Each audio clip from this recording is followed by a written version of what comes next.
PKU Talk, We Need to Talk bersama Rumah Sakit PKU Muhammadiyah Wonosobo. Assalamualaikum warahmatullahi wabarakatuh. Bertemu lagi di channel podcast Rumah Sakit PKU Muhammadiyah Wonosobo bersama saya Dila. Sahabat PKU, kali ini kita akan berbincang mengenai tumor payudara. Nah, untuk berbincang mengenai tumor payudara ini, kali ini sudah hadir bersama kita semua Dr. Muharram Hijri, spesialis bedah yang nanti insya Allah akan sharing dengan kita, menambah pengetahuan kita terkait dengan tumor payudara. Baik, tidak perlu berlama-lama, mari kita sapa terlebih dahulu untuk narasumber kita kali ini. Assalamualaikum Dr. Hijri. Waalaikumsalam warahmatullahi wabarakatuh. Apa kabar dokter? Alhamdulillah baik. Alhamdulillah ya, meskipun cuacanya cukup tidak menentu, tapi alhamdulillah kondisi tubuh tetap fit ya dok ya. Iya, alhamdulillah. Alhamdulillah baik. Dokter, kali ini kita akan berbincang mengenai tumor payudara ya dok ya. Nah, mungkin bisa dijelaskan sedikit dokter, sebenarnya tumor payudara itu penyakit seperti apa sih dokter? Oke.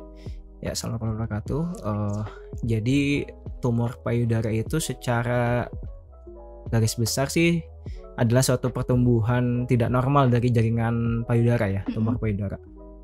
Dia jadi ada benjolan, biasanya keluhannya itu benjolan di payudara yang dia biasanya terus menerus. Jadi kadang hilang timbul, tapi juga pada beberapa orang juga kadang ada hilang timbul tergantung siklus dari menstruasinya gitu. Cuman tumor ini terbagi menjadi dua, ada yang jinak, ada yang ganas. Oke. Berarti tumor itu pertumbuhan yang tidak biasa. Iya. Seperti itu. Pertumbuhan tidak normal tidak normal dari ya. Ini. Jadi lebih cepat biasanya, lebih besar. Baik. Faktor resiko dari tumor itu sendiri seperti apa dokter? Kalau tumor payudara, khususnya tumor ganas ya. Tumor ganas itu, kalau yang tumor jinak kan dia beda-beda, antara ada yang dia memang tumor, ada yang karena infeksi.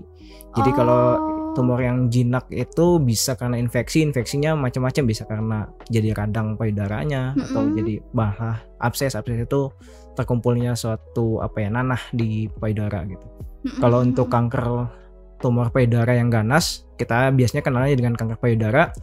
Itu paparan radiasi pada dinding dada, dan yang paling utama sebenarnya paparan estrogen atau hormon estrogen. Nah, hormon estrogen ini macam-macam penyebabnya gitu. Jadi bisa karena dia headnya lebih cepat, headnya misalkan di usia yang kurang dari 12 tahun, di anak-anak dia headnya lebih cepat, atau dia sampai umur 35 tahun tidak memiliki anak, itu lebih beresiko karena paparan estrogennya terus-menerus terhadap payudara seperti itu. Dan masih banyak lainnya sebetulnya. Oke, kalau biasanya umumnya faktor yang sering kali menjadi pemicu itu apa ya? Ya paling sering sih itu pertama tadi head pada saat anak-anak, terus menopause yang panjang, maksudnya menopause-nya lebih dari 50 tahun. Kemudian penggunaan obat-obatan hormonal estrogen biasanya gitu. KB estrogen yang diminumnya secara jangka panjang. Gitu.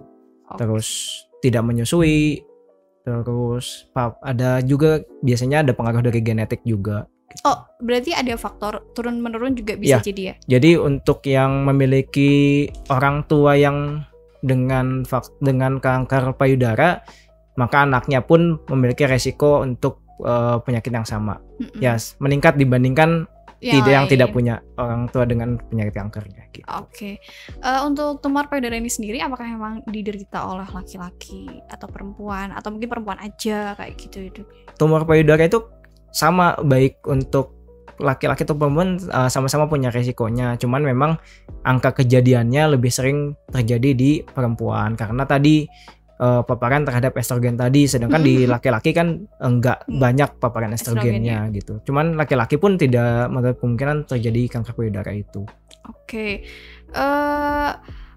Untuk terkait dengan tumor ini, apakah ukuran payudara itu bisa menjadi salah satu faktor yang meningkatkan resiko, atau tidak ada kaitannya sama sekali? Sebetulnya secara garis besar tidak ukuran payudara tidak, cuman mungkin biasanya sih kan dengan yang ukuran payudaranya besar itu kan biasanya pada pasien-pasien yang dia obes juga kan kadang mempengaruhi ukuran payudara. Nah, obesnya itu sebenarnya yang dia meningkatkan resiko terhadap payudara tadi untuk terjadinya kanker. Obesitasnya itu Iya, justru obesitasnya, dokter ya. iya. Oke.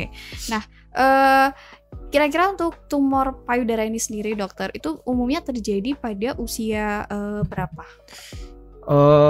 Tumor payudara itu semakin meningkatnya usia memang semakin tinggi risikonya gitu. Tapi tidak menutup kemungkinan juga ada yang usia 30-an, 20-an sudah bisa terjadi tumor payudara juga bisa. Cuman dia dengan usia yang semakin meningkat karena tadi paparan estrogennya semakin lama, maka dia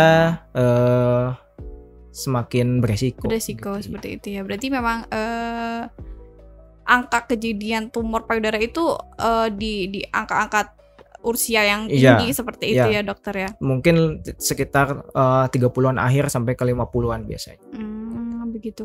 Saya pernah bicara artikel yang dokter katanya memang terkait dengan tumor payudara yang ini kalau ganas kan bisa jadi kanker seperti itu ya dokter. Itu katanya ini jadi mungkin salah satu yang perlu kita ini ya, kenapa kok ini dijadikan salah satu topik kita. Mungkin saya pernah baca apakah benar angka kanker payudara itu paling besar ya di antara di Indonesia bahkan ya dokter. Di Indonesia itu kanker payudara jadi yang salah satu paling tinggi, mungkin bahkan yang tertinggi saat ini gitu. Jadi pasien di poli pun juga banyak yang lumayan. Ini dok ya. Oke. Nah, ketika melihat bahwa angka tumor itu cukup tinggi, itu apa yang bisa kita lakukan untuk mendeteksi bahwa kita terkena tumor atau tidak sih seperti itu dokter? Kalau dulu kan kita tahu dengan sadari ya, pemeriksaan payudara sendiri. Nah, untuk saat ini trennya itu justru dilakukan sadarnis atau dilakukan pemeriksaan payudara oleh klinisi. Atau dokter terlebih dahulu. Nanti kalau dirasa aman bisa dilanjutkan oleh sadari tadi. Itu terutama pada yang memang memiliki resiko-resiko tinggi tadi gitu. Jadi sekarang trennya tuh lebih didahulukan sadarnis dulu. Oh, jadi bukan sadari. Kalau dulu kan setahu saya di kampung-kampung pun kayak gitu ya dokter. Mungkin untuk yang akses ke fasilitas kesehatan yang sulit mungkin sadari masih kita anjurkan gitu. Tapi kalau misalkan ada yang fasilitas kesehatannya dekat, punya akses, mungkin lebih baik sadarnis dulu, terutama yang punya resiko tinggi tadi. Nanti kalau dirasa aman bisa lanjut dengan sadari gitu, secara berkala. Indikasi kita itu perlu melakukan sadarnis atau melakukan pengecekan oleh klinisi itu seperti apa dokter? Kalau misalkan ada kerasa keluhan di payudaranya seperti misalkan terasa mulai ada benjolan, walaupun itu kecil sebisa mungkin langsung periksakan saja karena kadang kita tidak tahu.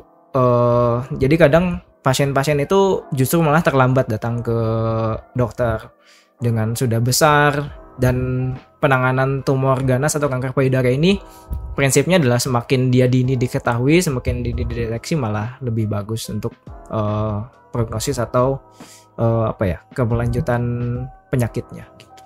Biasanya itu benjolannya bertahan lama seperti itu dokter? Benjolannya kalau misalkan dia jinak, dia cenderung tumbuhnya lambat. Tapi kalau misalkan dia ganas, biasanya cepat si pertumbuhannya. Jadi si penderita ini tetap merasakan sesuatu kayak gitu ya dokter ya? Pasti ada ketidaknyamanan seperti itu ya dokter? Ada benjolan biasanya. Oke. Tadi disebutkan bahwa semakin dini kita mengetahui tumornya itu semakin mudah untuk bisa menanggulangi seperti itu ya dokter. Kalau tumor payudara ini sendiri ada stage-nya atau mungkin ini? Ada. Jadi tumor payudara itu dinilainya pertama berdasarkan ukurannya, kemudian ada penyebaran ke kelenjar getah bening atau tidak dari biasanya sih di ketiak atau di sekitar leher, kemudian ada metastasis atau penyebaran ke organ-organ tubuh yang lainnya yang jauh.